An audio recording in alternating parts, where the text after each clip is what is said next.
welcome once more to the Magic Morning Wood and the exciting return of Ron Scott. Hello, Ron. I'm back. Hey, there we go. And I left the wood and rejoices. Yes. Yes. So after our fill-in episode, and thanks once again, Robin Bazalgette, for filling in. So that was a bit of an outlier, obviously, that episode. So we're skipping back to 2 shows ago, where the last film on the menu was Black Snake Moan. Right? I almost forgot what it was. Yes, it was a while ago. So, yeah, like I said, we did record interim episode while Ron was unavailable, and you should have seen Ron's face when he walked in to the wood and he saw me there with Robin, and he wasn't amused, and he chased Robin around the wood with a shotgun until we calmed him down, and we have since kissed and made up. And in my defense, I've never claimed to be other than a wanton slut, Ron. Right. So yeah. I knew what I was getting when I got into it. So yes, you have to chain me to the radiator if you don't want that to happen. Yeah. Anyway, so Black Snake Moan was the last film we talked about, and we do loose connections between shows, strong connections within shows, and this was my turn to choose the top end of the show. So my loose connection to Black Snake Moan is, I guess, young women with mental health problems who have kind of overbearing patriarchal figures try and cure them, I guess. So that's pretty loose as loose connections go. I was quite proud of that. I guess, yeah. I could have just chosen a number of great women on the end of chain films. So I thought that would be such an obvious thing for me to do. Yeah. What everyone expected. So I thought come on. I mean, don't be so obvious. Exactly. But one day I will force you to watch the Japanese film Woman in a Box. That's a scorcher. Anyway, sounds great. The film I did choose, I went slightly more low-key, and we went for the 2006 German film Requiem, directed by Hans Christian Schmidt, and kind of based on a true story. And had you seen this film before, Ron? Nope. First time watch? Yes, never heard of it before.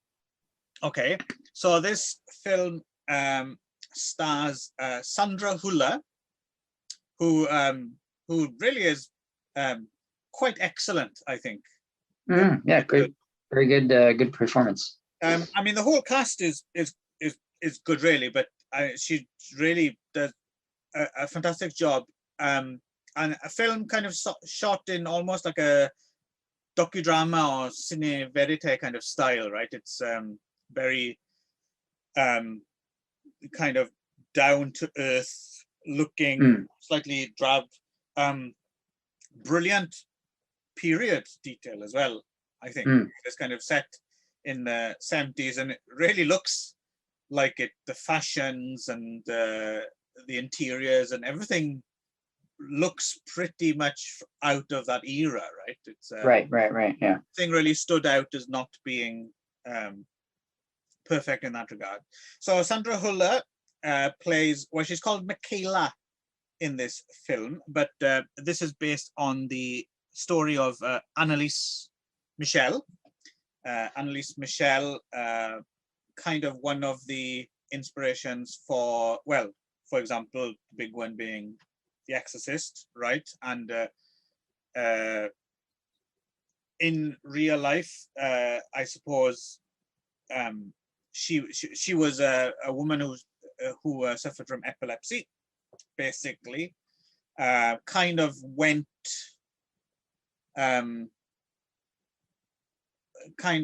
without it being not really diagnosed properly, or misdiagnosed, or she put on the wrong medication, conflated with the fact that she came from this very religious Catholic background, and eventually, they thought she might be possessed by the devil or some satanic forces, and after something like amazing, something like 60 different exorcisms or a few dozen different exorcisms over a period of a few days, she basically died from malnutrition and neglect at the hands of these two priests and her family. And yes, and there was a whole court case about it as well. I think some of the people involved even ended up going to prison for a very short period of time. The priests? I think the priests and some of the family members had some, but not long. I think they got out because sorry, I forgot to mention Sandra Huller did, not Sandra Huller, Annalise Michel did in fact die. And there was a companion piece to this before we get into this film. There was a companion piece. There was the American film, The Exorcism of Emily Rose. Right. Did you see that? I did, yeah. Right. Years ago when it first came out, yeah. Yeah, same here. I don't remember that much about it, but I remember it being a bit bland. I saw it. What year was that? Came out? Did that come out? As this, I think, 2006, I think. 6. Yeah, I remember that was, I saw it because I remember seeing it when I was just starting to date my wife. So my wife and I started dating in 2006. So I remember seeing it when we were like early in our dating stages. So, I remember, only thing I remember about that was Jennifer Carpenter was Emily Rose, who was from Dexter. I remember that. And I remember 1, 2, 3, 4, 5, 6. That was the other thing. Do you remember that? There was supposed to be like 6 demons. And that was the tagline was them going 1, 2, 3, 4, 5, 6. And so my wife and I used to say that to each other all the time, like in the first couple of years of our relationship was 1, 2, 3, 4, 5, 6. Well, that's good. You got a private joke out of it. That's yeah. So so obviously for that film they relocated it to the United States, right? And well, it looks like The Exorcist did too. Like they all kind of relocated a lot, right? So no, what I mean is though, I think The Exorcism of Emily Rose was. I mean, The Exorcist is a bit more of a kind of a jumble of lots of different things, right? But I think The Exorcism of Emily Rose, if I remember correctly, wasn't it more than anything else? Wasn't it about the trial, like after? That sounds familiar. Yeah, I haven't re-seen Emily Rose, but it sounds familiar. There's more trial stuff in it. Yeah, I think it was more about the trial part. So in a way, it kind of makes for a companion piece for REQUIEM. Yeah, because it's almost like part 2 of this one, because this one is just leading up even before the exorcism itself, right? Like the exorcism is even shown on film in this one. So, but unfortunately, kind of not up to the level of this film. It's a shame. But anyway, so and there's another film as well. There's the Asylum made a film called Annalise the Exorcism Tapes, which I haven't seen. But if it's from the Asylum, then I'm guessing I'm probably not missing much. I don't know much about what is the Asylum. Oh, the Asylum. You've probably seen some Asylum films and got confused and thought they might be Sci-Fi Channel films. They kind of do a lot of mockbusters, right? They take films. They take, like for instance, when the Transformer films were big, they did the Transmorphers. And okay. So basically, they kind of do extremely low budget rip-offs of. And very much sci-fi originals. They have lots of heavy on the CGI monsters and stuff like that. Okay. Yeah, they don't make very good films. So why is it that even though The Exorcism to some degree, this one and Requiem and Exorcism and Emily Rose, how come none of them use Annalise's real name? Why do they all change her name? If it's meant to be sort of at least in part based on this case, why do they all choose to change the name? Good question. I'm not sure. I'm wondering if it has something to do if they have some legal issue. But then again, the Asylum named their film Annalise. Exactly right. But I don't know. I haven't seen that film, but I'm wondering if that story is maybe a little different. So maybe if you have the name and the story, because from what I gather, this version, Requiem, I think is pretty close to the original story, right? So I'm wondering if you can either do one of the, you can either use the name or tell the story. If you tell the story and use the name, if that's, I don't know, inside some kind of legal action. Absolutely. Mm-hmm. Okay. Don't know, couldn't tell you. Anyway, so in this version of the story, which, like I said, I think is, you know, pretty damn close. Sandra Huller plays 21-year-old Michaela, who's, yeah, she's been suffering from epilepsy, it seems, and debilitating epilepsy as well, right? Like properly, just totally shuts her down. And it reminded me a little bit, actually, that there's a couple of scenes where she's just like, after she comes to, you know, she's just like, I'm just so fucking fed up of these things. Like right. Whenever anything's going well, they just come along and they just floor her like a truck or something. Right. It reminded me of, did you ever see that film Control about no. Control? About Ian Curtis of Joy Division. Okay. Who, you know, of he had epilepsy? Say again? He had epilepsy? Well, yeah, that, I mean, that's why he eventually, they think that's why he eventually ended up killing himself, because he was just so fed up of just, you know, this thing coming along every now and again and just knocking you down, right? I can kind of imagine, well, I can't really, because I have never suffered it, but you can kind of think that maybe, yeah, that would be just so frustrating, right? That just right. came out of nowhere and just, yeah. So in that film, they make the case for maybe Ian Curtis just having had enough, and those scenes reminded me a little bit of that film. Just they really do a good job of conveying just how totally out of your hands it seems. Right. So, and eventually it seems as if, yeah, so she comes from this very religious background. Her family are, you know, very religious. That's, I just said the same thing, two slightly different. So you'd say that they were very religious? Well, I'd say another way of saying it, that they believed in something very strongly. So on a scale of 1 to 10, you'd say they were probably quite religious. Yeah. 0 being not religious at all, 10 being very religious, they'd be close to a 10 probably. Right? Fuck off, Ron. So, so they're very religious, right? And yeah, particularly she seems drawn to this Saint Caterina, right? Who kind of like a martyred saint. To be honest, I don't know anything about. Do you know anything about Saint Caterina? Nothing. No. I'm wondering if it's specific to this region of Germany. I don't know. I think the original story was maybe in Bavaria, but this one was. They keep mentioning she goes to university in a place called Tübingen.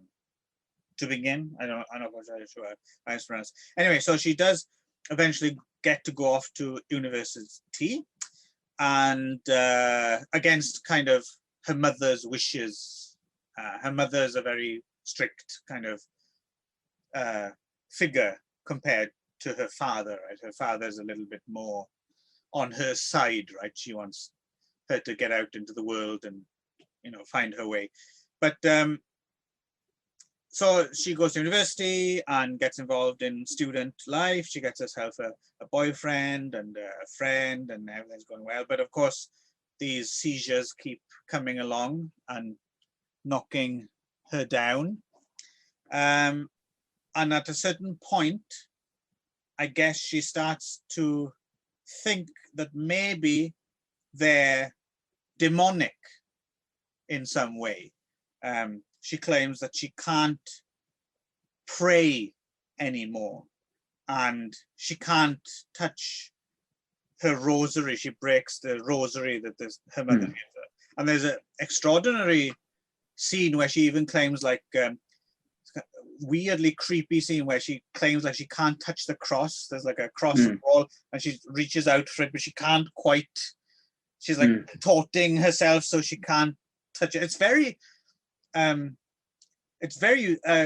a way, like comparing to something like the Exorcist, for example, where it's all very kind of full-blooded, kind of possession.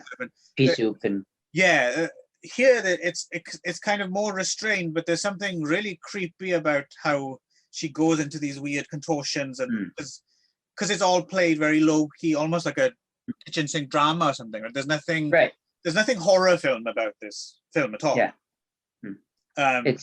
It's like mental instability, there's like anyway.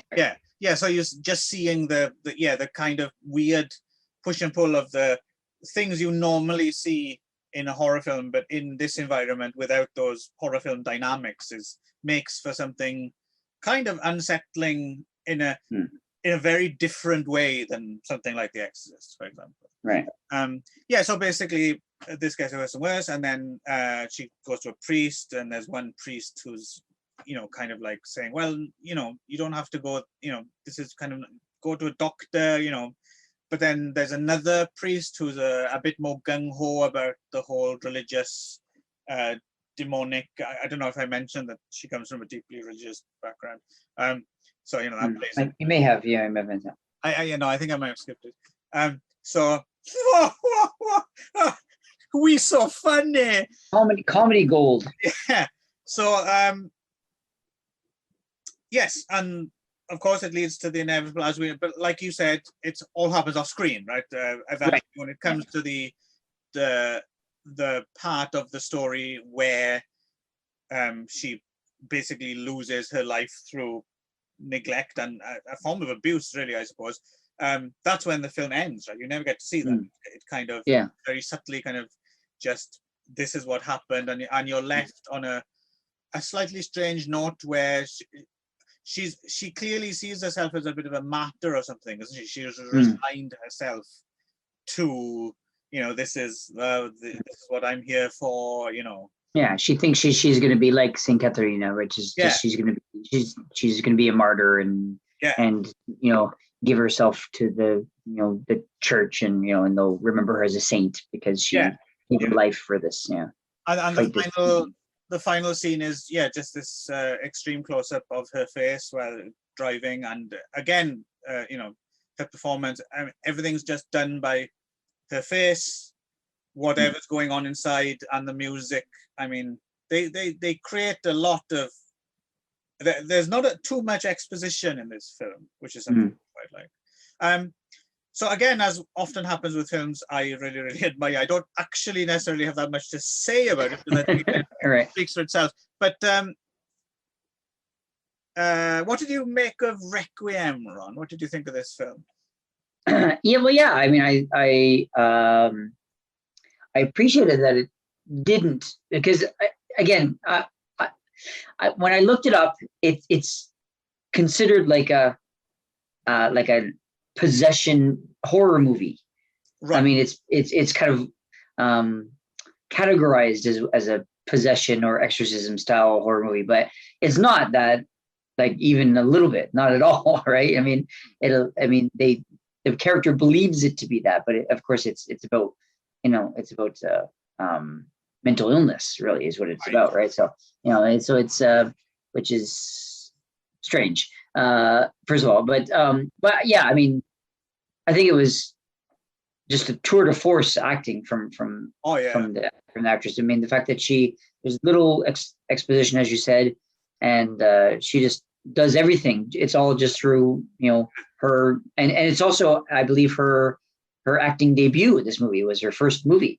Is that right? So is what I read somewhere. So it was she's quite the find, I guess, right? So she's I don't know what's happened to her, if she's gone on to other stuff. I didn't really look into it, but she has been in other things. I don't think I've seen her in anything, and also it's one of those examples. You expect sometimes when these standout performances, Hollywood comes along as well and insists that you be in their shitty film where you don't get to do what you're really good at, right? But she seems to have avoided that trap. Like, I don't think she's ended up like in a Star Trek film or something. It looks like she's kind of stayed to German films. Maybe she never learned English. So I think probably Hollywood never got to her because she. Surprising because that often happens, right? When you do get they Hollywood finds a good actress overseas and they bring over and make them learn English and then kind of sell out, right? Girl or something. So, but it seems like she's stuck to kind of German films. I don't know if she's how the Germans view her, if at all. But but I mean, definitely. I have no idea actually. Yeah. So I mean, great find, and she did an excellent job. The movie was very it was frustrating in that it was in the way it was supposed to be. Like you felt like frustrated, like what's wrong with the people? Like why can't you figure out what's going on here, right? Why can't you help her? And the fact that she was just her descent into her belief, that she really was possessed, and then everyone else kind of falling into the same belief, it was quite heartbreaking, right? Because obviously is probably, I mean, again, I don't know much about the original story, but I'm sure it's relatively close to this, right? In this case, that just sort of like the fact that they were so religious, which I think they were, right? I think you mentioned that they were religious. Say that she came from a religious background. And the fact that just the religion just causing this illness, basically, right? Causing, basically their belief in the religious, how do I say this? Just their belief that it was really that the whole illness was religious in nature was what caused the tragedy in the first place, right? If they looked at it from more of a, they do come from a religious background, I think it's worth pointing out. Right. I think that they're a little bit religious, though. I think you mentioned that. So this isn't annoying at all. Yeah. But I mean, other and I'll talk about this when I get to my movie and other movies of its ilk, which is that the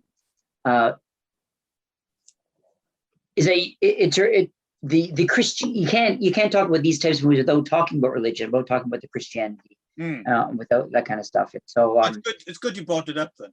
Yeah, right, yeah, because I knew I had to do it because I knew you wouldn't. But, no. I think I'm sorry, I missed out on that. I think we've lost every listener that we had. All turned out by now. We have a momatorium on this joke now. Then that's the correct word. Momatorium, is that moratorium? I think it's moratorium. Moratorium, yes. Moratorium is something else. Momatorium's like a Charles Band film from the 80s with puppet. Yeah, I don't know. I've never heard of that. So, but I think it was quite an excellent, understated, subtle film. But it certainly surprised me. It didn't go where I expected it to, because when you told me about it, you said, okay, I choose Requiem, and then you mentioned that it was another telling of The Exorcism of Emily Rose. So, and then when I looked it up online, it basically categorized it, as I said, as a horror film to do with possession and things like that. So I just assumed that's what this movie was. But of course, it's not that at all, right? So I was quite surprised to find that it was just a real subtle, understated mental illness film, and that, so which made, I'm a little embarrassed by my companion choice, because I don't think it was the right thing. Right. Okay. I chose it before I actually had seen Requiem, but I was curious about that actually. I don't think it's embarrassing or a problem, but I was just curious because I know you did, because we were a little bit running out of time or whatever. I sensed that you chose it almost like a knee-jerk reaction, and I was wondering, Well, let me just talk quickly about what I chose. I don't know why we always keep it like a secret. I don't know why, because it's already in the title, right? So of the episode, right? So everyone knows. But so I basically what happened is, because I looked it up and I just went searching, because I had seen Exorcism of Emily Rose, and to be honest, I would have chosen that because you said it's another. I think you even said in the beginning of today that it would be a good companion piece, right? And I would be interested in rewatching it. But you specifically said, but I hope you don't choose this because it's really boring. So I was like, okay, well, I guess I can't choose it then, right? So, I basically just did a search for possession films, the best possession films, right? And when I did search for, and then it came for like Rotten Tomatoes, whatever it was, and they just had a list of like all like the highest rated movies about possession. And Requiem was the number one highest rated movie about possession on this film, on this list. And then number two was The Exorcist. Actually, this one is rated higher than The actual Exorcist. I was like, well, I'm not going to choose Exorcist. And then number three was The Conjuring. So I was like, all right, I'll just pick The Conjuring. I haven't seen that in a while, so maybe I'll just pick that one. So, so literally why I picked it, just because it was the next highest rated that wasn't The Exorcist. Well, no, I was kind of curious to think, like, if you'd have watched Requiem prior to making your choice, you probably would have chosen something quite different. Oh, very different. Yeah. I wouldn't even have gone this way. But actually, I'm kind of glad we did go this way. But just not because it's a good companion piece necessarily, but because I think there's stuff to talk about in terms of the subgenre of possession, exorcism movies, whatever. But I think it's poorly categorized as being a possession exorcism film, right? So in this movie, right? So, however, I think it's also worth mentioning, just in case. I mean, I don't think we have many listeners. Well, we don't have many listeners full stop, but I'm guessing the listeners that we do have are probably fairly. Also, actually, a big shout out. Hello, Nicholas. Okay, good. And Stuart. Nicholas and Stuart. Thank you for listening. And two people who actually know who do listen. So. Good. Well, hi guys. Thanks for listening. I know Stu listens quite often, actually. So. Okay. So he enjoyed the Black Snake Moan chat. So. Okay. Yeah. Anyway. So I would imagine if anyone is listening regularly, we don't really have listeners who kind of stray away from films that are non-mainstream or a little bit difficult or maybe not your kind of typical casual viewers films. But I think it is worth stressing, because I know some people are a little bit allergic to the combination of subtitles and no big stars and something shot in a kind of documentary look that isn't particularly kind of cinematic necessarily, or cinematic in a certain way. But I think it's worth flagging up that if you think Requiem sounds like this is going to be one of those worthy film, it's going to be a bit of stuff, it's actually, I think, worth pointing out that it's quite absorbing. Like, I think you really, it doesn't feel like the kind of film that you might think it is. I think you. Yeah. And the other thing is that it's I forget how long is it? It's not too long. It's 90 minutes or something. Not 90 minutes or what was it, like something like that. Anyway, an hour 33. So 93 minutes or something. So, but it's not a lot happens in this movie, to be honest. I mean, a lot of it is just sort of her going to school and her fighting with her parents a little bit and then going to school. There's not a lot that happens, but it was never boring. It never felt like what's happening here, right? So it was interesting. And because of her performance specifically, I think as well, you really feel almost as if it's voyeuristic in a way. You're like, you're really kind of a fly on the wall, because it really is worth mentioning, like, how her pose really is quite stellar. I mean, it's so subtle as well. Right? It's very mature for someone who. Yeah. It was either her first movie or at least one of her first movies. I never felt I was watching Sandra Huller playing Michaela. I just thought I was watching Michaela. Like, it doesn't have that sort of what's the word I'm looking for? Like this sort of like a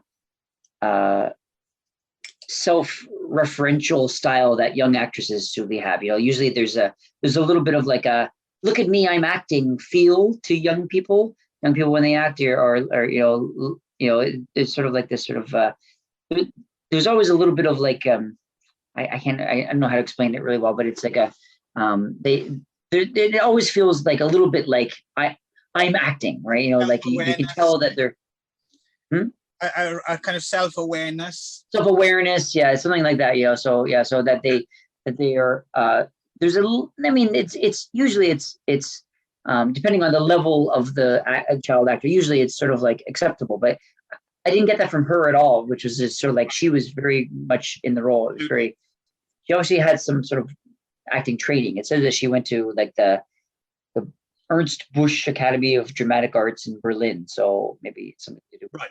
She had a very good acting teacher. That reminds me of one of the people, and again, it's not necessarily a criticism, because some people who do that slightly self-aware stuff, that works as well. It's not necessarily a criticism. For instance, in recent years, I would say Anya Taylor-Joy is a little guilty of that in, for instance, the Netflix series Queen's Gambit. But I still think she's fucking great in it, but it's more on that side of things. And it reminds me of someone once wrote of Parker Posey back in the 90s when she was, she seemed, that she was about to turn around and give the camera a high five any minute, like, yeah, knock that out. Yeah.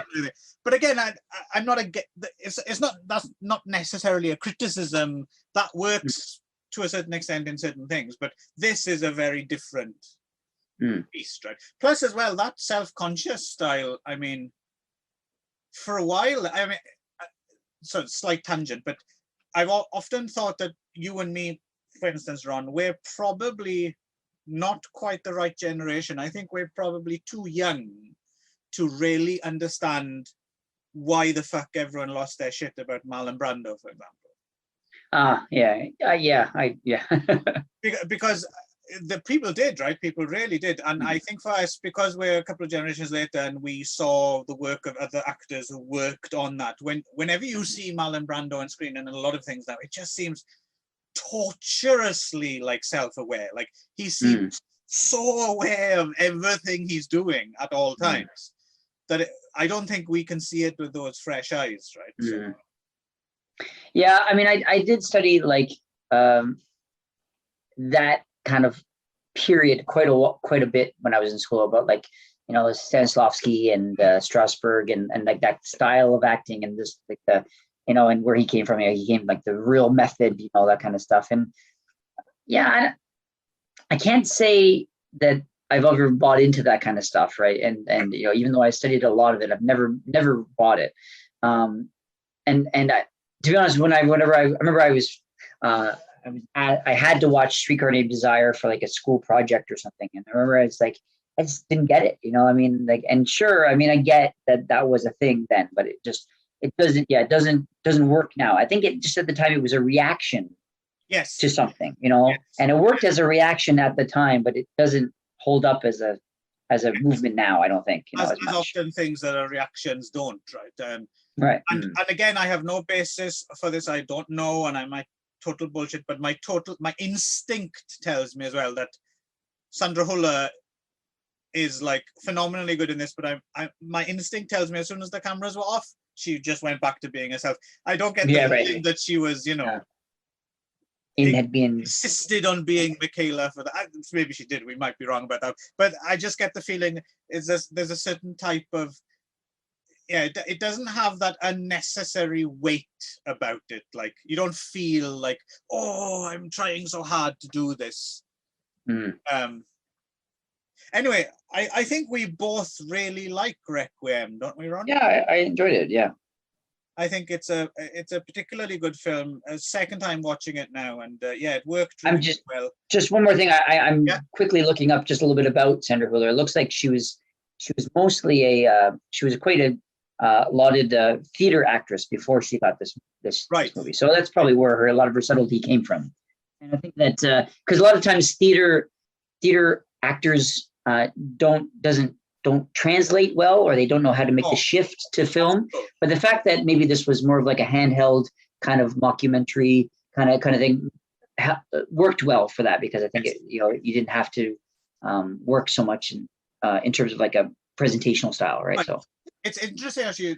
We might have mentioned this a little bit before in the show, but it is a thing where I think for really serious actors, I really think you do need to do some theater, right? To really be able to really reach a certain point, you need to go through theater. But like you said, to make that transition then from theatre to screen, some people can't do it. They're just too big, right? They don't know how to.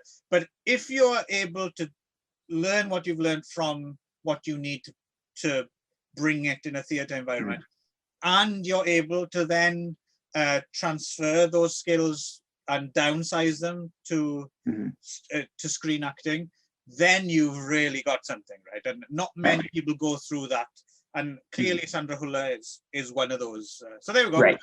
We got another new hero for our gallery of heroes for the Magic of Hollywood. Sandra Huller. Right. Welcome. Yeah, I'd like to see maybe more of her, see something else. Looks like she's even more famous for a movie called Tony Erdmann. Have you heard of this movie? Oh, is she in that? Is she? Oh, yeah, okay. she's the main woman in that. So right, I've never seen that, but that was a film that got lots of buzz when it was new, right? It might even have won Best Foreign Film Oscar, I believe. Did it? Oh, that's so I'm surprised you haven't seen it, because you know. Oh, it was nominee. It was nominee for that year. Ah, okay. Yeah, it was nominated that year. It was probably one of those movies that I just couldn't find a copy of, so it probably would have been on my list, but I never. Yeah, it's supposed to be great, and they've either, I forget, my memory's getting terrible. They've either remade it already, or they're going to remake it with maybe Jack Nicholson. Oh, really? Okay. I remember. Okay, yeah. Anyway, Requiem, great film, great performance. Shall we move on?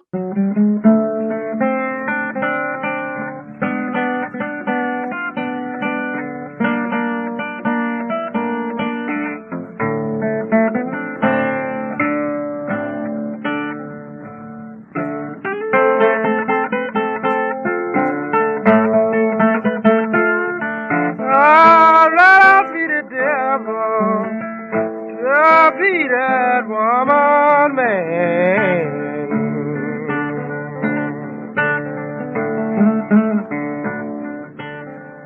I'd rather be the devil to be that woman, man.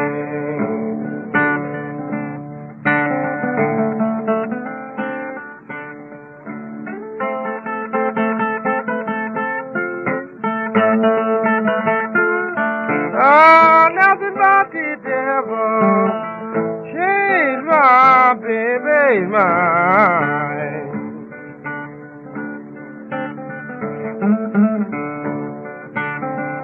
Oh, nothing but the devil changed my baby's mind.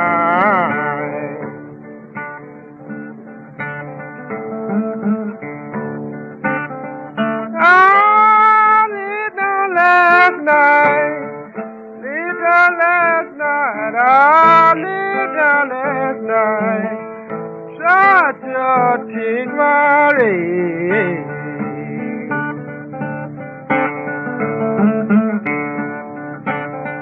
My mind got to rambling like a wild geese from the way.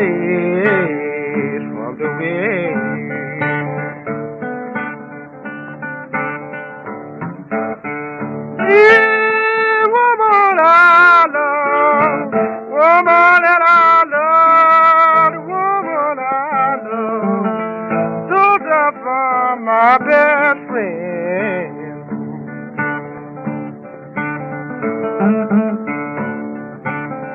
But he got lucky, stole tobacco again.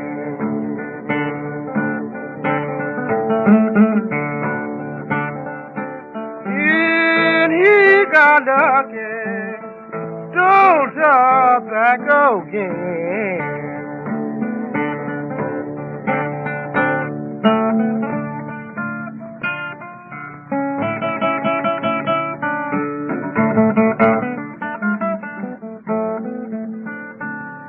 Okay, move on. So, I mean, I'm moving into what I was talking about. So, as I said earlier, I've already said, I don't know why we always insist on keeping it a secret, but anyway. So, as I said, I went looking because my impression was that it was some kind of an exorcism possession film, right? Which I guess ostensibly you could argue that it is because that's what the character believed it to be. So anyway, then I went and searched for it, and Requiem was the #1 rated on Rotten Tomatoes as a possession film, and then followed by The Exorcist, which surprised me that this was rated higher than Exorcist. Exorcist is quite well respected. Well, and then #3. Yeah, sorry, I just to stop you there. It's actually kind of worth flagging this up, I think, because I think The Exorcist and Requiem, they're both great films, I think, but I don't know if it's worthwhile comparing them. Really, no, I didn't mean to compare them. Exactly. Right, yeah. I love The Exorcist and I love the Requiem, but they're so different, right? Yeah. Right. Yeah. Sorry, I didn't mean to compare them on that. I'm just saying that in terms of this genre, that's where they've been compared, right? So, and overall ratings, Requiem had a higher rating than The Exorcist. Yeah, no. I wasn't having a go at you, Ron. I was just I thought it was worth pointing that out. Right. Yeah. So, my feelings are hurt now. Good. My work here is done. So anyway, then the third one. So I was like, I just wanted to pick something quickly because we were running out of time, but it ended up being that we had lots of time. I could have picked something better, but so I just picked whatever the third was on the list, which was The Conjuring. Right. And so let me tell you a little bit more why I picked The Conjuring. Now, Conjuring is a little bit out of our realm of movies that we talk about because it was a bit too mainstream. Yeah. We are specifically talking Conjuring 3, right? I didn't get that wrong. Yes, yeah. But actually, to be fair, I had chosen 1 originally. No, yes. I stuck by being. And then you overruled me and said, let's do 3 instead because it's just coming out this weekend. So, well, but the reason I had chosen 1. Yes, and then I'll explain why I overruled. Right. Yeah. Well, I think this is what I'm going to talk about now, which is that, of course, it's a bit. It's been done, it's been around for a while. 2013, The Conjuring. It's sort of, it's sort of become its own franchise. It's become sort of, and so my connecting tissue was going for movies which were ostensibly based on real possessions, right? Okay. So right, and so that's my connective tissue, right? Which is that Annabelle Michelle was at the time thought, or maybe even still thought, that it was a real possession, not just mental illness, and which can lead into another conversation. But and which leads me into this whole genre of possession films, which is the only subgenre of horror films which seems to be made or broken on the claim that it's based on a true story, right? It seems that every possession film out there has to have this sort of like based on a true story kind of tagline, right? Because otherwise it just feels like just another horror film, I guess, right? So and something I want to circle back to in a bit, but so basically I thought, okay, well, The Conjuring is relatively highly respected one, be it even though it being a popcorn movie, sort of, and spawning its own sequel. It had 7 sequels. There's 8 in the Conjuring verse, I think it's called now. 8 movies, including the 3 Conjuring movies, the 3 Annabelle movies, The Nun, and the other one which you had forgotten to mention on this, which was The Curse of La Llorona. How long have you been waiting to do that, Josh? La Llorona. Wow. So, all our listeners. My wife and I watched that movie when that came out, and we sang that for weeks. Okay. La Llorona. I've never actually seen it. Yeah, I saw that one, and that one I didn't. I decided not to watch that one this time around because I had seen it for some reason and it was not good. So it was not being that interesting. Same director who did make part 3 as well, right? Michael Chavez, as opposed to James. Yeah, well, so basically this whole thing was made by James Wan, who sort of and so this is the other thing. So the reason I decided to do Conjuring. Okay, so a little bit more of a backstory. Last year, I guess around last year, I took like a workshop on writing horror movies. So I just thought it was interesting and just about, writing horror movie scripts and stuff. So I went just for this is like a one night workshop. It was just like a fun thing to do on a weeknight. And the guy who was running the workshop was obviously quite well versed and really knowledgeable about horror movies and stuff. And he at that time had mentioned that one of his favorite horror movies was The Conjuring. Okay. Right. And at the time, to be honest, I couldn't really remember much about The Conjuring. I know I had seen the first one, but I hadn't seen, and I'd seen La Llorona, but I hadn't seen anything else in that series. Couldn't remember seeing any of the rest of them. And I couldn't remember. It's like, which one is that? And I was like, is that the one with like the red and black devil? I was like, no, that's Insidious. So I kept getting Conjuring and Insidious mixed up with each other. Right. And I couldn't remember why do I keep getting these two mixed up, and I looked it up. And it's because they're both directed by James Wan, and they're both starring. They have the same actor, Patrick Wilson, right? And so I was like, and they're both their own horror franchise, both made around the same time. And so, it says to me, I was like, wait a second, why are there two completely different horror franchises made by the same director and the same actor at the same time period of? So that's why I kept getting everything mixed up in my head, right? So And they both ostensibly go for that, which I think, the further away we'll get from it, when they stop making the fucking things, will become known as that kind of quiet school. It's all the jump scares, right? Yeah, but it's particular because you've always had jump scares, and you've always had, someone, it's the cat, and then you close the bathroom mirror, and someone's like, there's always. But these films, I think the One School and all they've really kind of raised it up to another level, right? Everything's kind of based on this kind of rhythm. And to be fair, I have to admit, I don't always, we might get into this a little bit later, I don't always necessarily hate it. Like, I prefer other types of horror films. I prefer things that are a bit more creepy, or I prefer something that's like a gore fest or something. But if you get the formula right, we were talking about the Insidious movies. The first Insidious, in particular, I remember hitting this really fine line. And again, it all depends on what you bring to it as a viewer as well, or if you're having a good day or a bad day or whatever. But I saw the first Insidious in a theater, and I remember it had this particular vibe, which I've only seen in a handful of films, and I don't know how much of it is accidental and how much of it is really cleverly orchestrated. Where, for instance, one of the first times that stripey fucker turns up and he's at the knitting machine or whatever. Yeah, right. Yeah. It's like a weird mix of, you laugh, you go, because it's ridiculous. Yeah. But also kind of creepy as well. Kind of creepy, yeah. I remember that being about when I saw Insidious. Yeah. That's why, and I kept getting them mixed up, right? So yeah, and putting you in that zone where you're not quite sure if it's funny or creepy is actually quite effective in that first film. Yeah.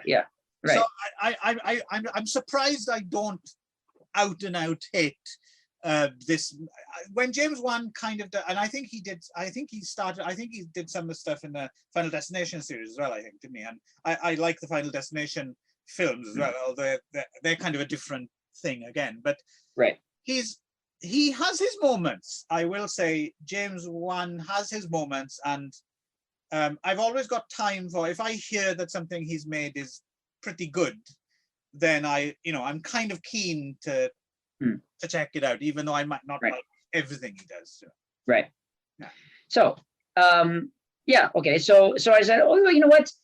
This sort of is the movie I picked, The Conjuring 1, and I was like, I don't really, I have it kind of all mixed up in my head. I've had other people tell me that it's like their favorite horror movie, and I was like, you know what? Why don't I just give these movies another shot? I just sort of I think I saw the first one and it just sort of fell off my radar, and then I just never really followed up on that whole franchise for whatever reason.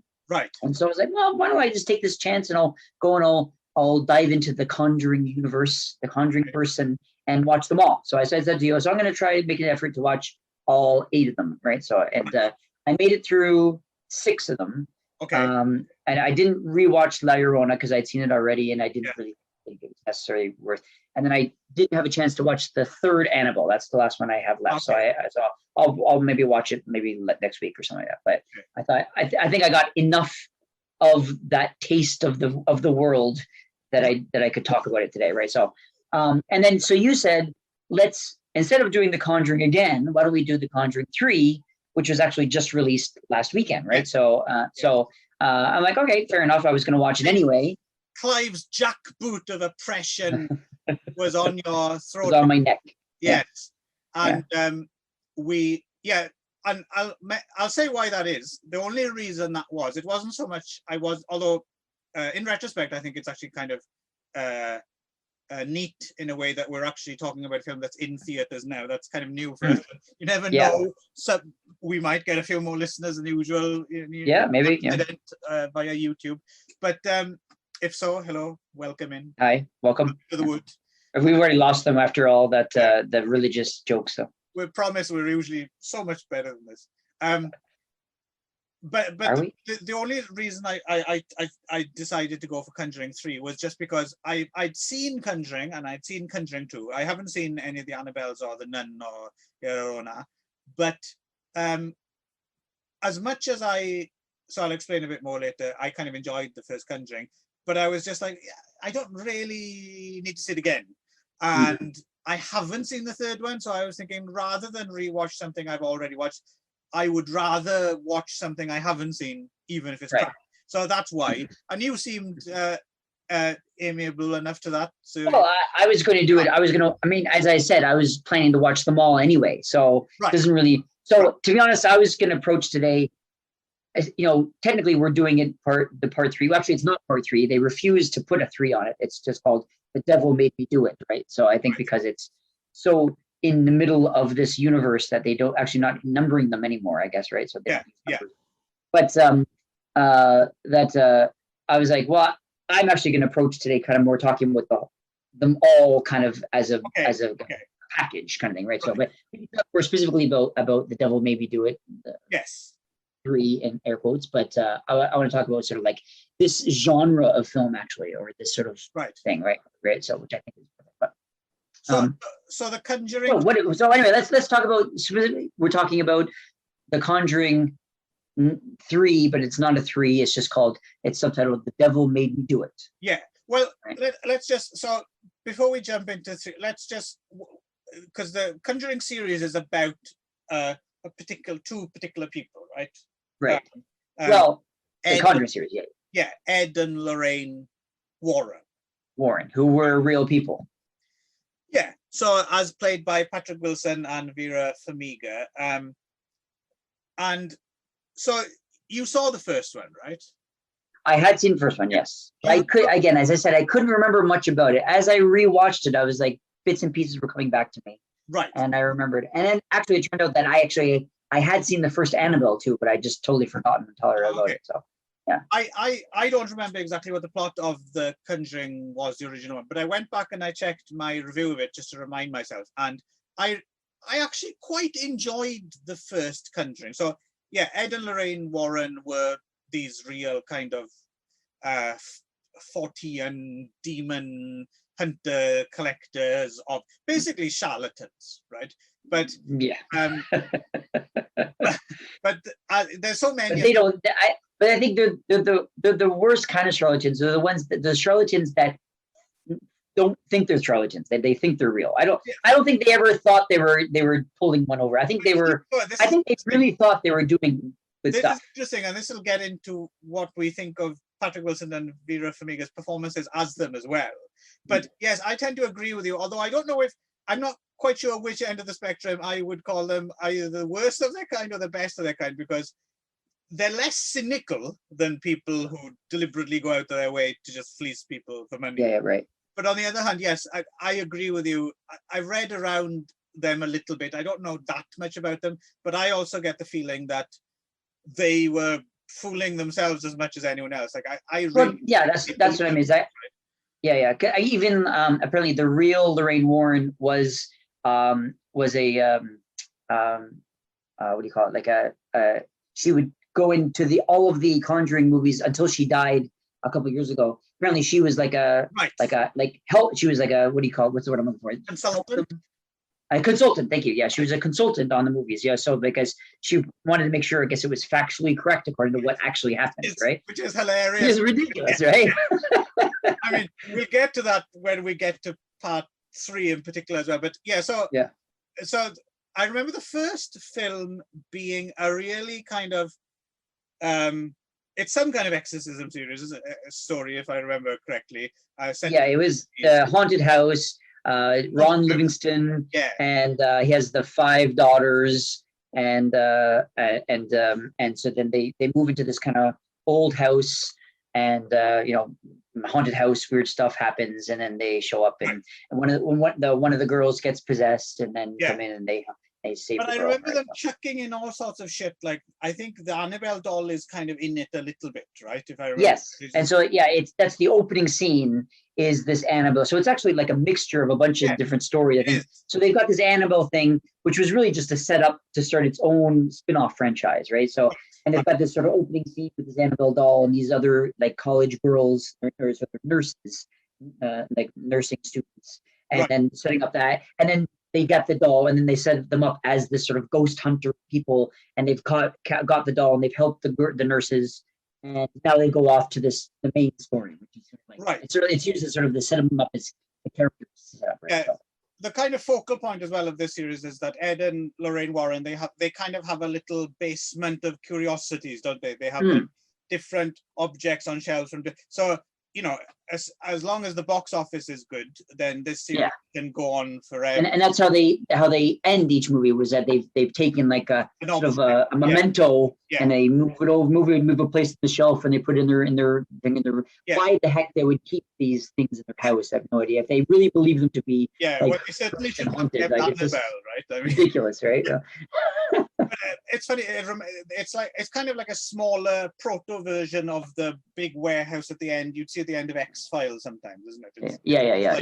It's like the warehouse. But they keep it themselves. But then of course they also have their own daughter, who is a character in all the movies, and at least 2 of the movies, if I remember correctly, it breaks out and then almost like kills their own daughter, right? So why do they keep this stuff? It's like So I remember the first film being this kind of jumble of all sorts of different things, very loud, very big, and explosions and effects and everything. But I remember kind of quite enjoying it for what it was. Yeah, getting quite caught up in it. I'm thinking, I remember thinking along the lines of, I'm an old fart who's been watching horror films for forever, and I can just about get on with this. It's perfectly fine. But I can see, for like the newer generation, I can see why this would work better. And it's interesting that you note that some people say like, oh, it's my favorite horror film. I mean, for me, that the thought that this could be your favorite horror film ever just thinks you haven't seen enough horror films. However, to be fair, but that was the thing, is that he was teaching a class on horror films, and he obviously knew a lot about horror films, which is well, I was like, oh, really? That's your favorite horror film? I have to rewatch that then, I guess, right? So But I can see for a younger audience, if you hadn't seen, if you've never seen whatever, if you've never seen Evil Dead, Texas Chainsaw Massacre, or even going back older, if you first saw The Conjuring, at home on cable, you're like 10 years old or something, I can certainly see why it would make. So I have nothing against The Conjuring, but then sorry, go ahead. No, I was because I was about to move on to Conjuring 2. So so basically I just want to say that it was rewatching, I was like, oh, okay, now I remember bits and pieces of this, and there's a couple like good jump scares. I remember there being one moment in particular which actually really like kind of like made my skin crawl a little bit, which doesn't usually happen when I watch these types of movies. It was that you see like it was like a maid or something, and she goes into the room, and the maid goes behind the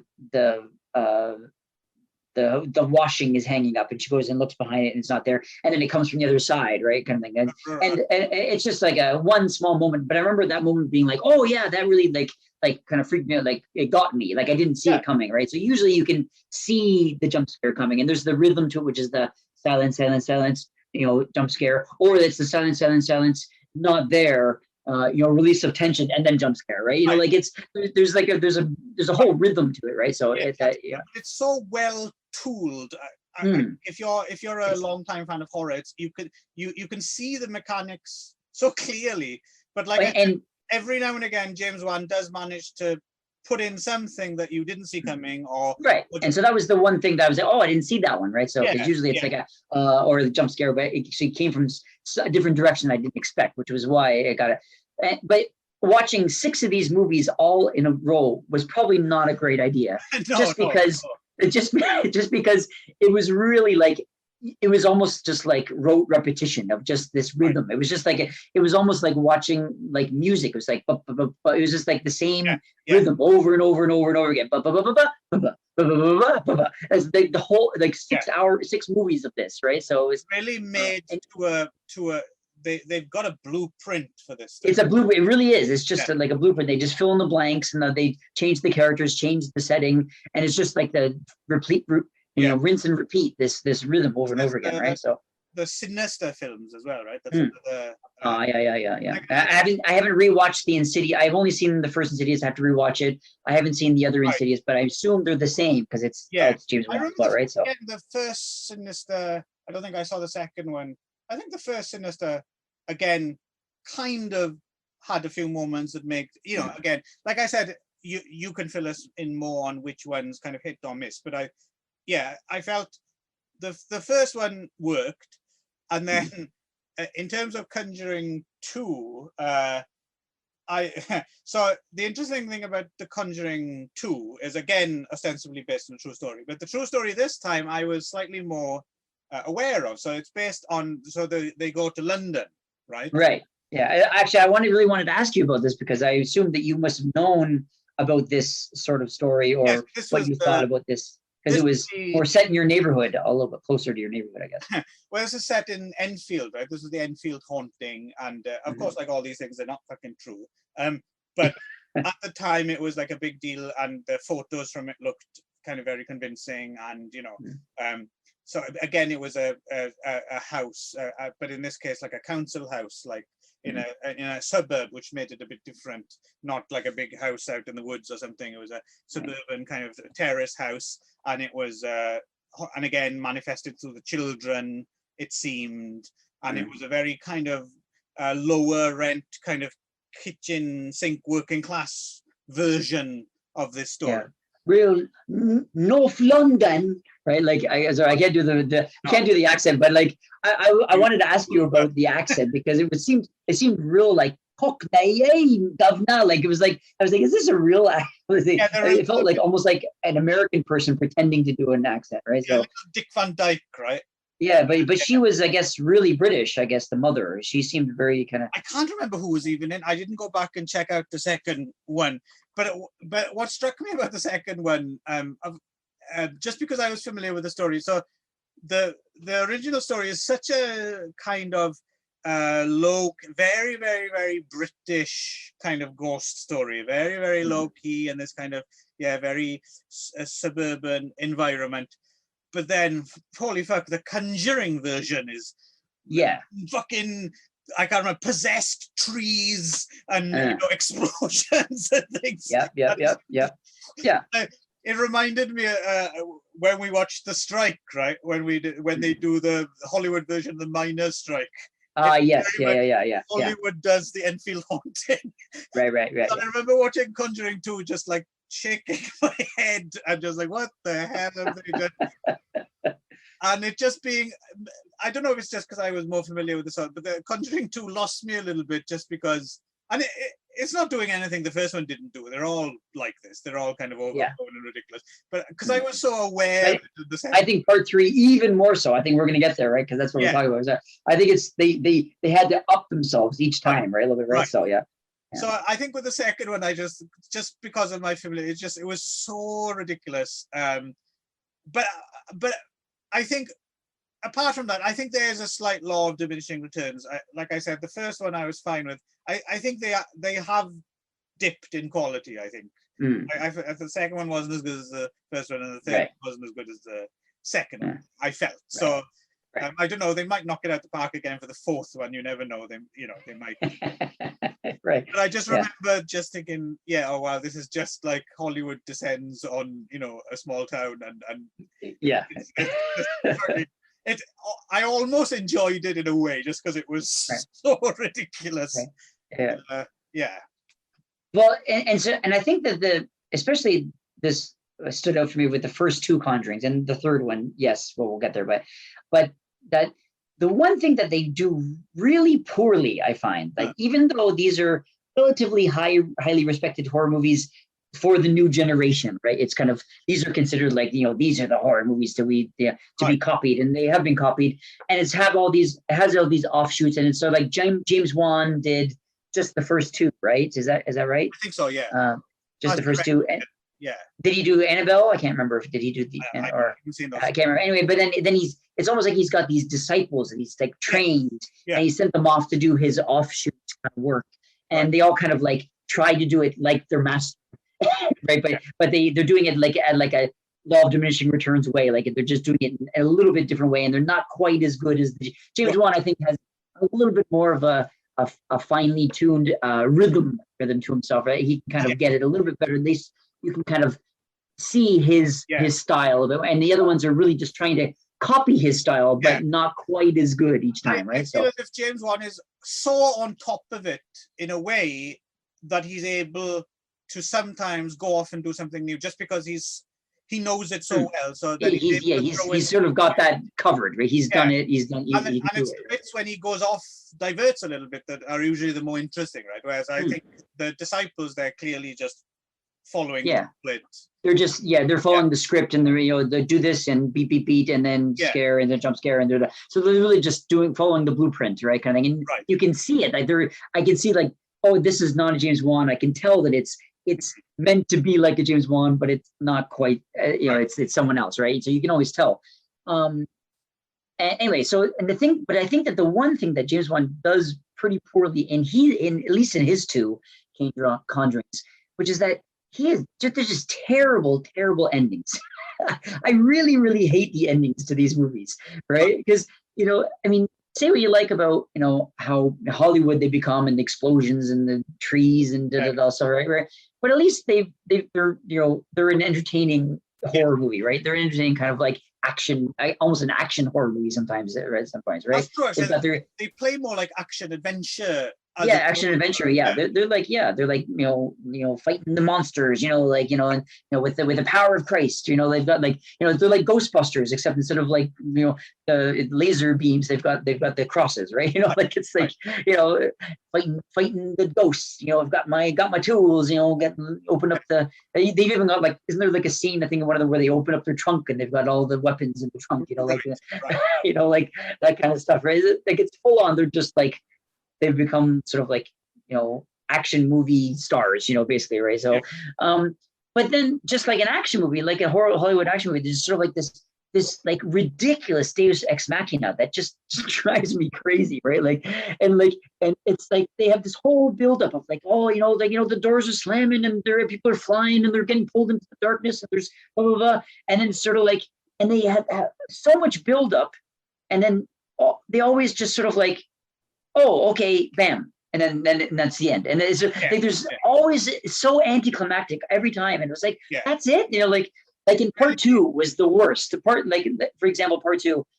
I don't know if you remember how part two, but they've got this the girl's possessed by this demon, and and they have this realization. She has this really, oh, I have to know the demon's name to control the demon. I have to know the name. Oh, how can I ever find out this demon's name? Wait, the demon gave it to me earlier in the movie. Like it's like what? Like the demon made me write the name of its demon. And why, if the demon knew it was going to have, if you could have control over the demon by giving you its name, why would it give you its name? Like I have it all along in my Bible. It goes up to the trunk and here's my Bible. Here's your name. Bam, finished. Right? Like that's it. Like it drives me nuts that they don't. I wait. Like they spend so much time with the jump scares and the sort of the tension of the atmosphere that they don't really figure out how to like give it a good. It's just such a hot, like, and that really ruins it for me. This Hollywood, really super Hollywood ending, right? So they really paint themselves into a corner, don't they?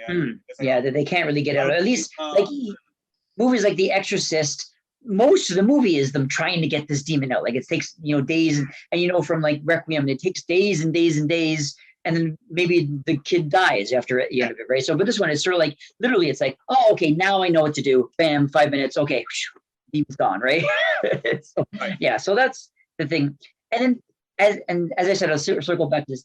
The thing that I think that bothers me the most about this genre, which I guess is showing my biases, is that it's really, really based in the Christian faith. Like you really have to believe in Christianity to really buy any of this stuff, right? I mean, and it's really like literally like instead of lasers or guns or whatever, you got to have that cross, right? And I think that's the thing that bothers me the most, which is that it all claims to be based on this true story. They're always based on a true story, but then so it's really just propaganda for the Christian church. Really is what this stuff is, right? It's like we're the good guys versus the bad guys, right? So it's difficult to tell. I mean, it's difficult to tell.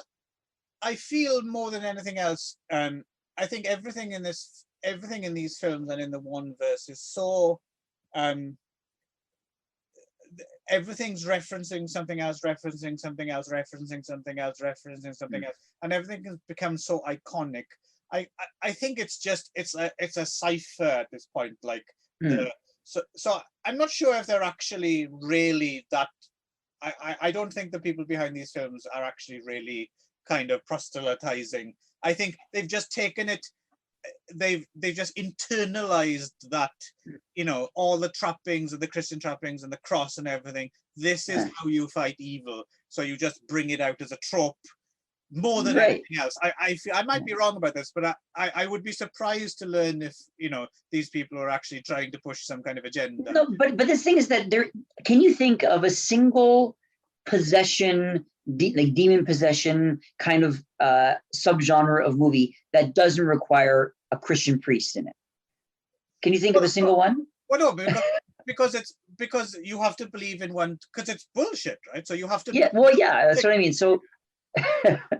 So that's I think that's the thing. I think that it's like a whole subgenre of movie, which is basically just like church propaganda, right? So because you have to believe that the cross has some power to it in order to believe that any of this. I mean, you look at parts 1 and parts 2, and you said you knew about the infield haunting, and I guess the other one, and also they don't go there, but they allude to the fact that the Warrens were also involved with the Amityville horror, right? So they refer, so they were actually also there. And I looked up the Amityville horror, both versions of the Amityville horror movies, but the Warrens were never characters in either of those movies. So I don't know, but they claim in these movies that they actually were involved with that as well. So that they're all, any of the big hauntings were always there. They were one of several so-called paranormal experts who went to have a look at the Amityville house over the years, and over the years, yeah. So, but they're like the Forrest Gump of ghost hunters. They're always right in the right place, right time, right? But at the same time, like they always, and the whole point is that they come in armed with their crosses and their and their holy water, and I was like, and then it's almost every one of these movies is the same in terms of that they always say it's based on a true story, and it's always that the only thing that fought off the demons was the power of Christ. And then and I want to see a movie. I want to see a possession movie that uses demons or whatever, but doesn't refer to like the Christian devil or the Christian demons, and and then you get possessed by a demon, and then you bring out a cross and they say, what the fuck is that? Get that out of my face. I don't need that, right? So, and they have to find another way to fight the demon rather than just this Christian. Yeah, it's just, I think I'm really tired of that trope of it having to be the Christian thing, right? So I think that's what bothers me the most about this subgenre movie. You mean you'd like to see like a Jewish or a Muslim kind of? Sure, yeah, or not even a religious thing. Just make it like you got to use, I don't know, lasers. I guess, I don't know. Go back to I guess Ghostbusters or whatever. But even in Ghostbusters, they don't bring out any priests, I guess, right? So I guess those are ghosts rather than. I suppose it depends where you. It's difficult to know where to draw the line because it all doesn't exist. Then yeah. Well, I think that's the thing is that they always claim, most of these movies always have this sort of based on a true story, which is, you know, kind of the thing. And I think that that's the thing, is that they say they're based on a true story. But I mean, I guess for the people who believe in that type of thing, you could probably get that, right? You could probably, okay, I can maybe buy into this stuff, right? I can sort of buy, I can buy at least, this is maybe a Hollywoodized version of something, you know, but I mean, like the Enfield one, if you believe that there really was a haunting, it was very much more subtle, though, of course. Yeah. Right? Yeah. You know, maybe people who believe that stuff could buy into this stuff. But then that leads me to part 3, which is actually what, I guess, what we're supposed to talk about, which is, I don't think even the biggest Christian believer could believe one minute of this. This is really stretching the based on a true story thing, right? So yeah, so this is essentially set in the early 80s, and this guy called David Glatzel, right? So the way the Conjuring plays it is that there's it starts with an exorcism. A little boy is possessed, and his older brother invites the demon into himself, right? There's a kind of act of transference, and then he goes into him. Was it the older brother? I think it was the sister's fiance. Oh, okay, whatever. Yeah. So I did my fact checking as much as these people did. No, I got it from the movie, right? Yeah. So Ann Johnson is his name. Anyway, and he ends up murdering some people, right? And then the idea is that his defense. I think it's one guy. This is his coworker. I think it was just his coworker. Right, yeah. So his defense in court is going to be demonic possession, right? And they're after the death penalty, and they say in court, yes, Your Honor, we claim not guilty by demonic possession. And then the Warrens, Patrick Wilson and Vera Farmiga, have to go off and find the proof of it, right? So the interesting thing about this is how they've kind of really obfuscated. So I think the real story goes something like this. Man murders other man. In court, they say, we claim not guilty by, because of demonic possession. Judge says, get the fuck out of here. End of story, right? And then I think maybe first man goes to jail, right? And then at the very end, they have this thing about like, oh, but he got manslaughter, right? He was. Oh yes, he got off, and now he's still married. Yeah, and that bit might be true. Maybe he did get manslaughter, maybe rather than the death penalty, but that was just because the jury reached that decision. Nothing to do with the Warrens, right? Fuck all to do with the Warrens. And so then the whole rest of the film, when you're not, the court stuff is there's like 5 minutes or something at best. And then the whole rest of the time is the Warrens running around solving to be honest, I don't actually understand what the fuck happened in this film. Yeah, it was just a mess of, you can tell that James Wan also didn't direct this one. So this is one of his disciples that they've gone off, and this was like, wow, it was just like it was basically they were making an action movie. They'd forgotten that they were supposed to be doing what they were doing. And right. I appreciate that they were trying to go a little bit different from the first 2 Conjurings, which were really just haunted house, bumps in the night, doors slamming, that kind of stuff. And they tried to make it like they were doing it more about a court case, which in itself would have been kind of interesting, to see what horror case. But literally there was 2 30-second scenes that were actually set in the court. Right. One was when they said, we plead non-guilty by demon possession. And the other one by saying, please stand up, and the jury finds you, cut. And that was it. That was literally all that was in the courtroom in this entire movie that was ostensibly based on a movie about a court case.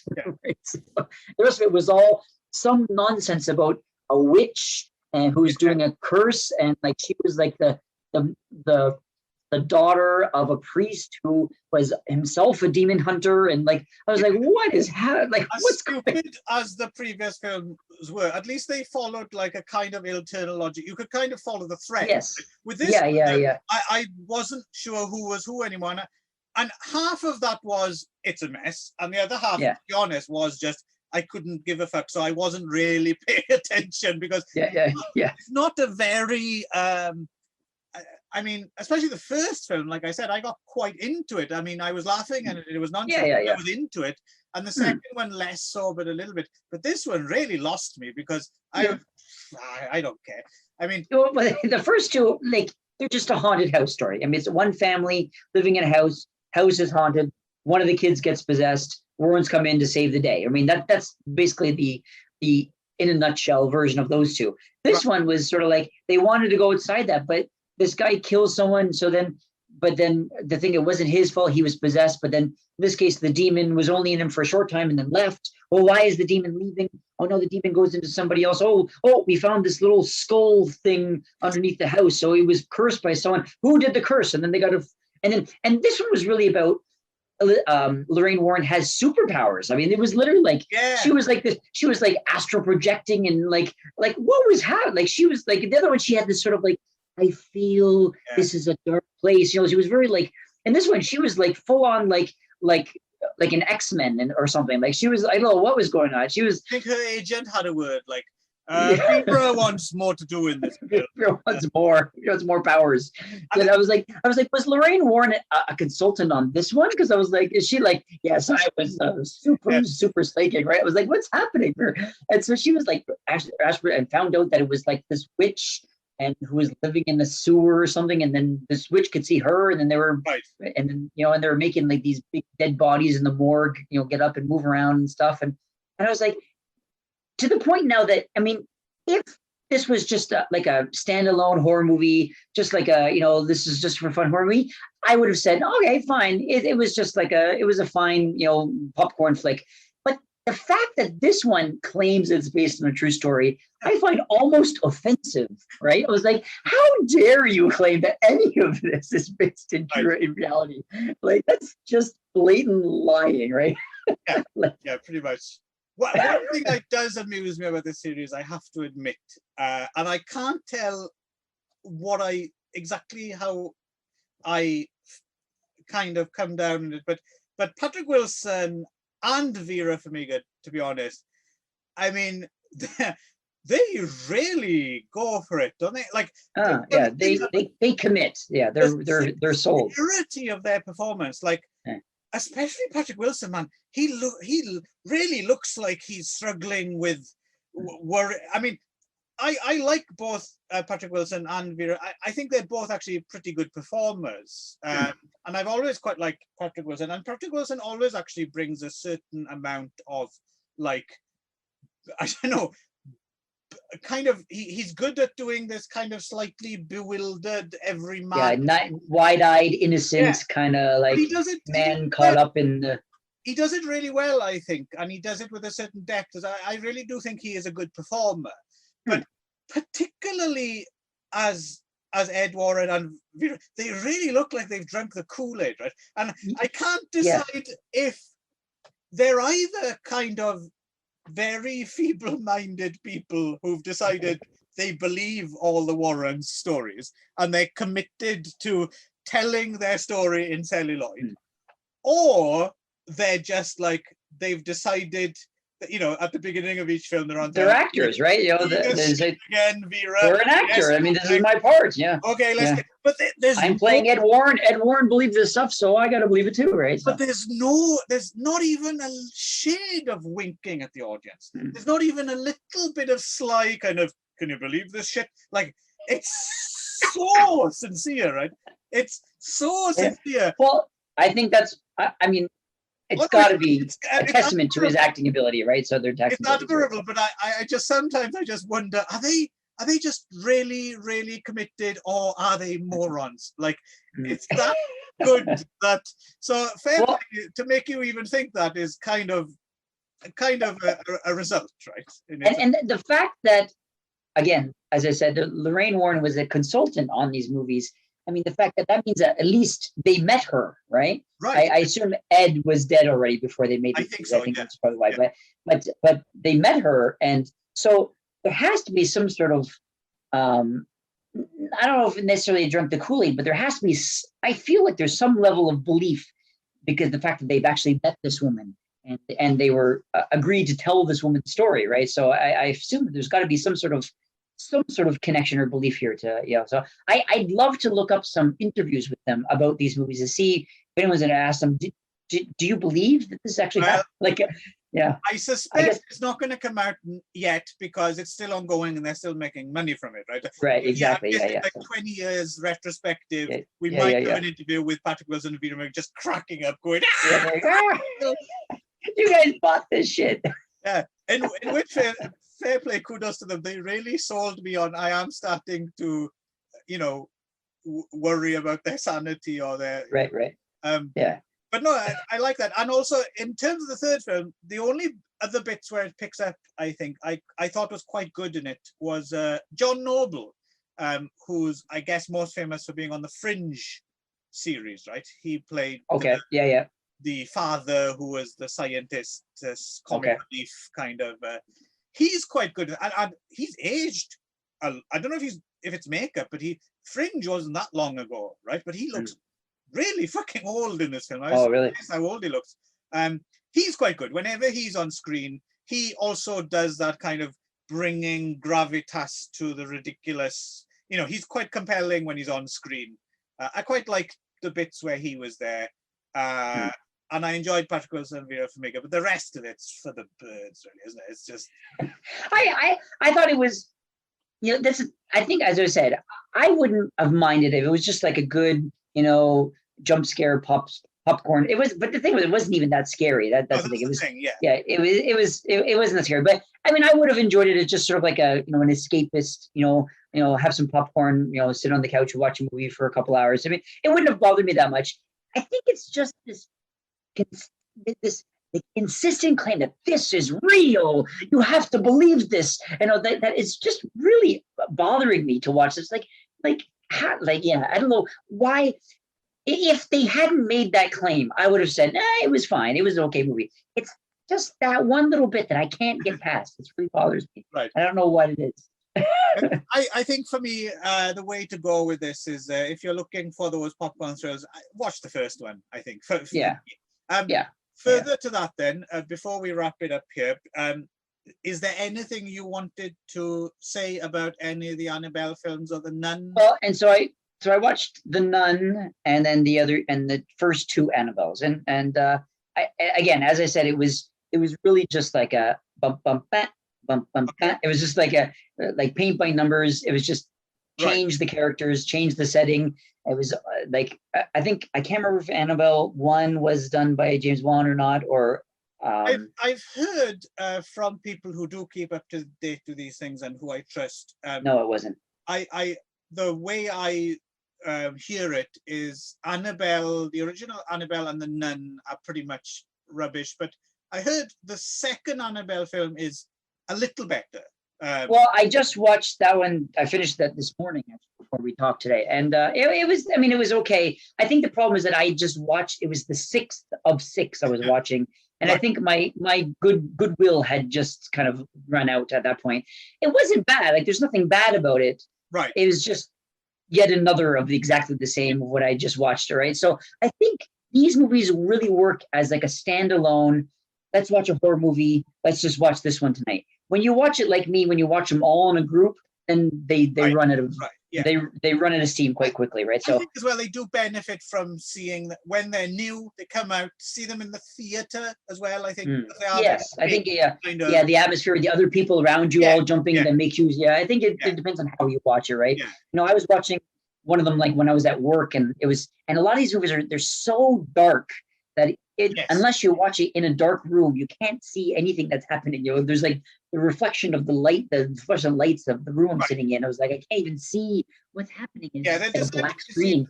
And in terms of the sound as well, I think, because a lot of these things, because they do the quiet bang thing, they rely on, I can't hear, and then you turn the volume up, and then and everyone it's like the screeching violins, and everyone's like, turn that down, I'm watching something. So it's better to just hand it over to the theater. I think loud and it's a popcorn flick. It's to be watched in the theater with people around you in the dark, right? And I mean, again, it wasn't bad. They're not terrible. I'll probably even watch the third Annabelle at some point in next week just to round it up. But I don't recommend watching them all as a group. Right. So nothing jumped out at you. You didn't particularly notice the second Annabelle was better than the first, or not particularly. I was really curious how they were going to. I mean, just as a storytelling perspective, how they were going to tie it in, because it was basically a prequel of a prequel. The second Annabelle, right? Because it's Annabelle Creation, which is how the guy who made the doll. Because in the first Annabelle, it's sort of it's supposed to be this sort of Manson family that breaks in as a home invasion, and who are but they're sort of like a Manson family devil worshipping cult that would break in, and then the cop shoots her, and then the blood drips into the doll, and that makes what the doll possessed. Child's Play, then. It's basically I saw one IMDb review which called it's Chucky but boring, right? Like but that is it. Child's Play, if I remember, isn't it? Brad Dourif gets gunned down. Oh yeah. And then his spirit passes into. But he does like a devil worshipping. He puts his soul into the body. He does it himself, right? But that's right. But this one was sort of like she's holding the doll when she gets gunned down, and her blood drips in, and then it kind of infects it, whatever. But I was like, well, how could there be a prequel to this? Because the doll isn't infected until the beginning of this movie. How could there be a prequel? And I can see they did a couple clever storytelling things in order to tie the stories together, which I appreciate. Right. Okay. In that case, but I mean, overall, it was just the same. There's nuns, still got the Christian aspect of it. They got to have the nuns there to have that aspect of it. It's it was okay. It was fine. So and I'll see the third one, and I believe the third one, Annabelle Comes Home, brings Patrick Wilson and Bill Farmiga back. I think because it's are the Warrens in the Annabelle and the Nun and Llorona? They're not in 1 and 2. In 1, they play the opening scene from Conjuring 1 with the 3 nurses, just to show that again. And so they play that scene. So they're there as that. It's just sort of like found reused footage, I think, from the original movies. Right. But Annabelle 3 actually has the both of them in it again. So I'm assuming that it's like an entirely. Okay.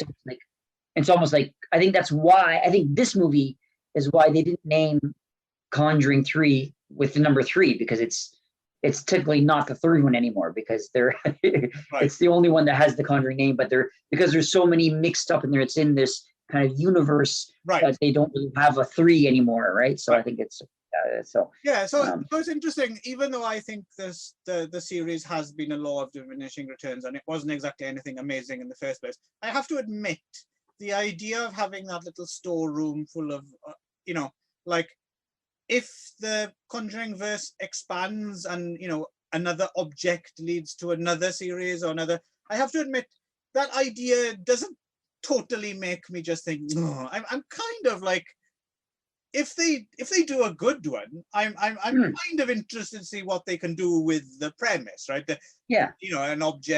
One object leads into this series, or a one-off, this object goes into that, and then you just have a vague mention of the Warrens at the beginning to tie it all together. It's not a bad. They're more successful than. So a number of times, because of the Marvel Cinematic Universe being such a big hit, and obviously DC are doing it as well. Universal have been trying for years to start this monsterverse, right? Yes, They did The Mummy with Tom Cruise, right? Yeah. So they did that Dracula Untold film that went nowhere, and then they did the Mummy thing with Tom Cruise that went nowhere, and they keep trying, but it's just not sticking, right? No one's interested. Yeah. But the Conjuring seems to have kind of done that by accident. Like they've really kicked that off, right? So that's what we're going to get more than the Monsterverse, I think.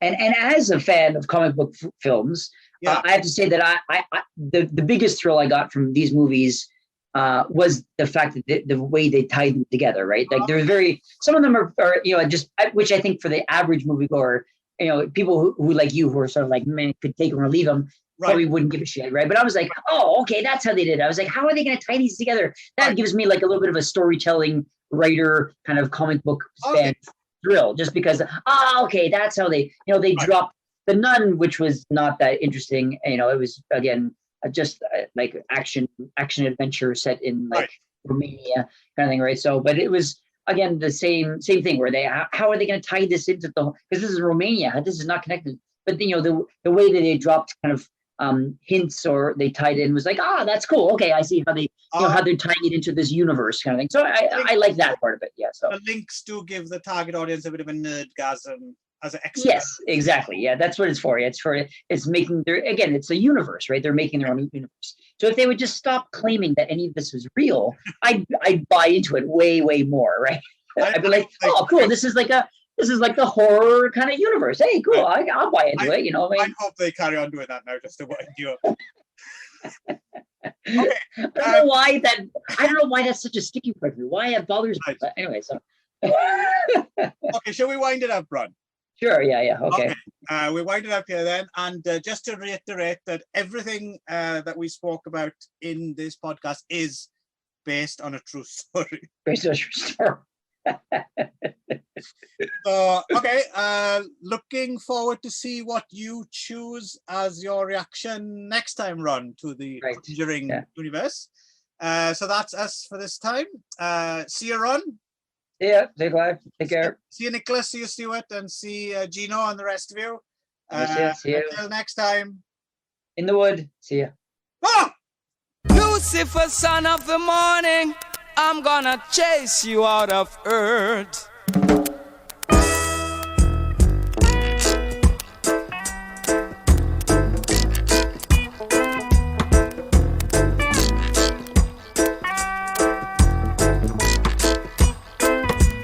I'm gonna put on an iron shirt and chase Satan out of earth.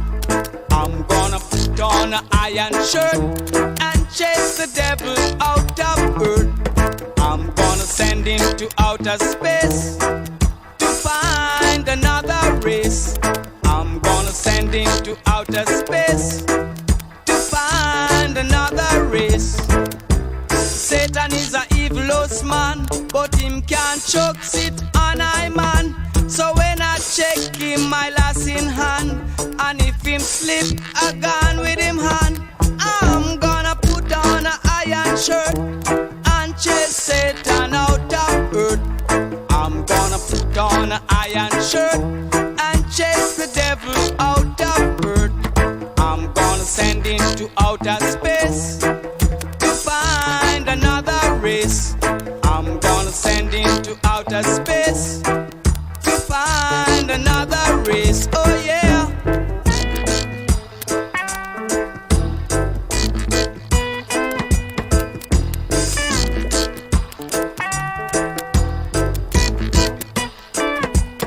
Him have to drop him fuck and run. Him can't stand up to judge a son. Him have to left ya with him gun. Dig up with him bomb. I'm gonna put on an iron shirt and chase Satan out of earth. I'm gonna put on an iron shirt and chase the devil out of earth. I'm gonna send him to outer space to find another race. I'm gonna send him to outer space to find another race. Satan is a evilous man, but him can't choke sit on I man. So when I check him, I lass in hand, and if him slip, I gone with him hand. I'm gonna put on an iron shirt and chase Satan out of earth. I'm gonna put on an iron shirt and chase the devil out of earth. I'm gonna send him to outer space to find another race. I'm gonna send him to outer space to find another race.